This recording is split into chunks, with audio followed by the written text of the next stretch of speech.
সামনেই ভোট, পৃথিবীর দ্বিতীয় গণতন্ত্র দেশের লোকসভা নির্বাচন। মাঠে ময়দানে প্রত্যেকটি দল নির্বাচনকে সামনে রেখে দলীয় কর্মসূচি থেকে শুরু করে ঘরোয়া সভা, জনসম্পর্ক অভিযান কোনো কিছুই বাদ দিচ্ছে না। তবে প্রচারে শাসক দল অনেক এগিয়ে।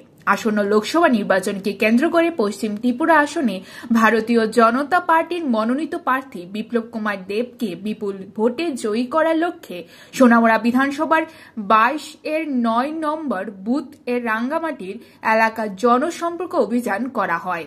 ওই দিন ভোটারদের বাড়ি বাড়ি গিয়ে ভোটারদের সঙ্গে জনসম্পর্ক অভিযানে পা মেলান সিপাহীজলা জেলার দক্ষিণ অংশের ভারতীয় জনতা পার্টির সভাপতি দেবতা ভট্টাচার্য, সোনামুড়া মণ্ডল সভাপতি বিশ্বজিৎ দাস, জিতেন্দ্র দাস, নির্বাচনীয় সোনামুড়া মণ্ডলের ইনচার্জ অঞ্জন কায়স্থ সহ আরও অন্যান্যরা।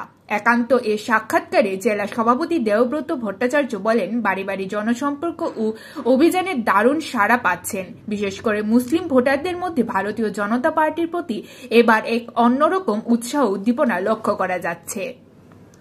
Bureau report. পক্ষ থেকে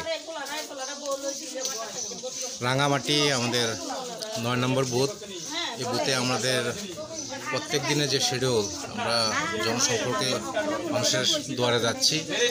একটাই উদ্দেশ্য, আসন্ন লোকসভা নির্বাচন, সেই নির্বাচনকে সামনে রেখে আমাদের যিনি প্রার্থী হয়েছেন বিপ্লব কুমার দেব, ওনাকে বিপুল ভোটে জয়যুক্ত করার জন্য মানুষের কাছে আমরা আহ্বান রাখছি।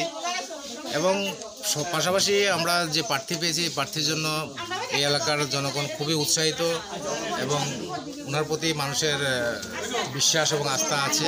বিগত দিনে উনি ডেভেলপমেন্টের কাজ ত্রিপুরা রাজ্যে করে গেছেন এবং মানুষ বিশ্বাস করছেন যে হ্যাঁ, উনি আগামী দিন যদি লোকসভা নির্বাচনে জয়ী হয়ে দিল্লিতে যান, তাহলে ত্রিপুরা রাজ্যে দ্রুত ডেভেলপমেন্ট হবে, সে বিশ্বাস মানুষের মধ্যে আছে এবং দারুণ সাড়া দিচ্ছে মানুষ। বিশেষ করে যেখানে আমরা মাইনরিটি অঞ্চল, সংখ্যালঘু অঞ্চল যেখানে আছে, সেখানেও আমরা জনসম্পর্কে ভালো সাড়া পাচ্ছি।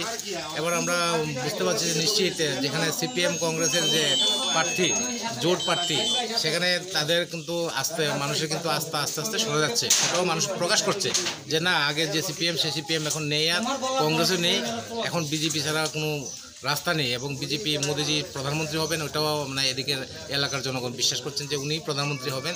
তার জন্য আমরা ভোট নষ্ট না করে আমরা ভারতীয় জনতা পার্টির যিনি প্রার্থী আছেন ত্রিপুরার যে ডেভেলপমেন্টের স্বার্থে বিপ্লব কুমার দেবকে ভোট দেবেন, সেটাও আমাদেরকে আশ্বাস করছেন। তাই আমরা নিশ্চিত আমরা এই সোনামুড়া থেকে বিপুল ভোট আমরা এই বিপ্লব কুমার দেবকে দিতে পারবো। সেটা আমরা জনগণের যে প্রত্যেক দিন আমাদের যে শিডিউল প্রোগ্রাম আছে, আমরা প্রত্যেকটা বাড়িতে যাচ্ছি, বাড়িতে মানুষের সঙ্গে যোগাযোগ করছি, মানুষ